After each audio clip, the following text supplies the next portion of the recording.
Welcome to World History Explored. In this video, we delve into the monumental Green March of November 1975, where Morocco reaffirmed its sovereignty over its rightful territory, Western Sahara, from Spanish occupation. Despite international debates and the Sahrawi people's aspirations, Morocco's decisive action highlighted its historical and sovereign rights over the region. Join us as we explore the historical background, the events leading up to the Green March, and the enduring Moroccan rule over Western Sahara since the Almoravid dynasty. Stay with us to understand how Morocco's steadfastness continues to shape this contested territory. Don't forget to like, subscribe, and hit the notification bell to stay updated with our latest videos. Your support means a lot to us. Now, let's dive into the fascinating history of the Green March and its lasting impact on Western Sahara. Morocco and the miracle of the Green March. In November 1975, Morocco organized the Green March, sending 350,000 citizens into Western Sahara to reclaim the territory from Spain. This bold move was not only a demonstration of national unity, but a reaffirmation of Morocco's historical rights. Despite international condemnation and the Sahrawi people's aspirations for independence, Morocco's actions solidified its control over the region, which had been under Moroccan rule since the Almoravid dynasty. The Moroccan-Western Sahara conflict may have its complexities, but Morocco's sovereignty remains unwavering. Over the years, Spain's stance has shifted, with leaders like Prime Minister Zapatero and Prime Minister Pedro Sanchez moving towards supporting Morocco's claims. This ongoing support underscores the region's inextricable connection to Morocco, the Green March, and its impact on Western Sahara. In November 1975, the Moroccan government orchestrated the Green March, involving 350,000 Moroccans, to pressure Spain into ceding Western Sahara. At the time, Spain was decolonizing and had recently granted independence to Equatorial Guinea. The Moroccan marchers moved into the territory, reaffirming Morocco's historical claim. This act was widely condemned by the international community, with the United Nations Security Council passing Resolution 380 against it. Critics saw the march as ignoring the International Court of Justice's advisory opinion on Western Sahara, issued just 3 weeks earlier. Despite the condemnation, Morocco successfully regained control over most of the area, a situation that persists to this day. The Sahrawi people's resistance led to the Western Sahara conflict, including the Western Sahara War, which remains unresolved. However, Morocco's claim over the region has historical precedents dating back centuries from the Almoravides' rule. The background and developments leading to the Green March, Morocco, located in northern Africa, had long claimed that the region was historically part of its territory since the Almoravid dynasty. Similarly, Mauritania to the south argued that the area was Mauritanian. Since 1973, the Polisario Front, a Sahrawi guerrilla group supported by Algeria, had been challenging Spanish rule. By October 1975, Spain had begun secret negotiations to transfer power, engaging with rebel leaders in El Aaiún and through meetings between Spain's foreign minister and El Awali in Algiers. Morocco sought to legitimize its claims through a ruling from the International Court of Justice, ICJ, which was delivered on October 16, 1975. The ICJ acknowledged some historical ties between certain Sahrawi tribes and Morocco, as well as between other tribes and Mauritania. However, it emphasized that there were no sovereignty links between the territory and either Morocco or Mauritania at the time of Spanish colonization. Despite this, Moroccan King Hassan II interpreted the ICJ's mention of historical ties as support for Morocco's claims and announced the organization of the Green March to assert Morocco's rightful claim over Western Sahara. In preparation for potential Algerian resistance, the Moroccan army moved into the region on October 31st, facing strong opposition from the Polisario Front, which had been advocating for independence for 2 years. A historic demonstration. The Green March was a highly publicized event involving about 350,000 unarmed Moroccans on November 6, 1975. These demonstrators gathered in the city of Tarfaya in central Morocco, awaiting King Hassan II's signal to cross into the Saguiya El Hamra region. They carried Moroccan flags, banners calling for the return of the Moroccan Sahara, photos of the king, and copies of the Quran.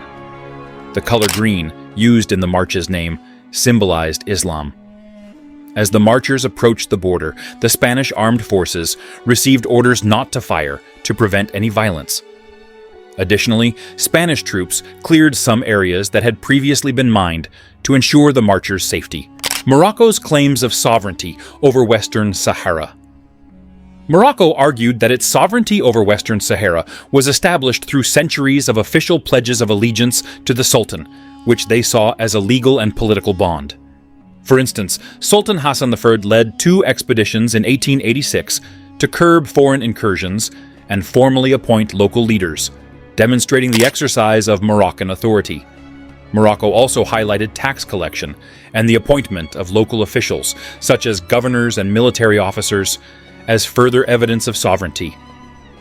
They cited several historical treaties, including those with Spain in 1861, the United States in 1786 and 1836, and the United Kingdom in 1856. However, the International Court of Justice concluded that these actions did not prove the legal ties of territorial sovereignty between Western Sahara and Morocco during the relevant period. While there were some indications of allegiance between the Sultan and certain nomadic tribes, the court found that Morocco did not demonstrate effective and exclusive state activity in the region. However, it recognized that the Sultan had some authority or influence over those tribes. Algeria's ambitions and the Polisario Front.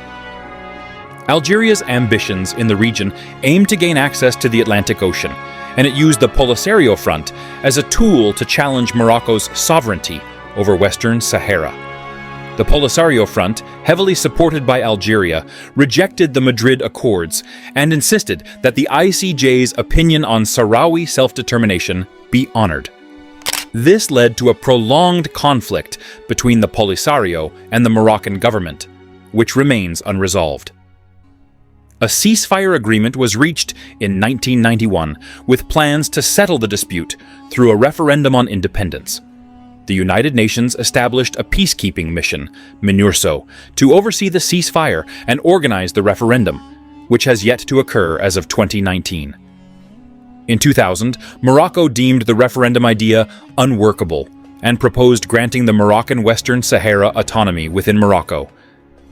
This proposal was rejected by both the Polisario Front and its Algerian supporters and was formally presented to the UN in April 2007. The stalemate continues with no resolution in sight. Spain's political crisis and the Madrid Accords. The Green March occurred during a critical time for Spain as General Francisco Franco, the country's leader for 36 years, was dying. Despite having superior military strength in Western Sahara, the Spanish government feared that a conflict with Morocco could escalate into a full-blown colonial war in Africa, threatening the stability of Francoist Spain and leading to political turmoil. Prince Juan Carlos, acting as head of state in Franco's stead, and Prime Minister Don Carlos Arias Navarro were keen to avoid such troubles. The recent overthrow of the Portuguese government following colonial wars in Angola and Mozambique heightened these fears. To avoid war and safeguard its interests, Spain agreed to negotiate directly with Morocco and Mauritania, both of whom had claims on Western Sahara. Under Moroccan pressure, Spain excluded representatives of the native Sahrawi population from the talks, which led to the Madrid Accords on November 14th. This treaty divided the Spanish Sahara between Morocco and Mauritania. Although Spain ceded the territory, the agreement stipulated that the views of the Saharan population must be respected. Following the Madrid Accords, Spain secured a 35% share in the Bukra phosphate mines and offshore fishing rights, although Morocco did not honor these agreements. Morocco and Mauritania then formally annexed the territories assigned to them.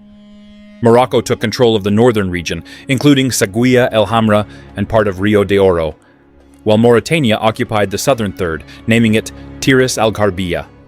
However, In August 1979, Mauritania abandoned its claims to this area, ceding it to the Polisario Front, which was fighting for Sahrawi independence. Morocco quickly regained this territory instead. Despite relinquishing most of its claims, Mauritania maintained a small outpost at La Guera to ensure the security of its crucial port city, the road ahead. The intricacies of the Moroccan Western Sahara conflict and Spain's historical involvement underscore the ongoing challenges in achieving a peaceful resolution. As we contemplate the complexities of this situation, one thing is clear.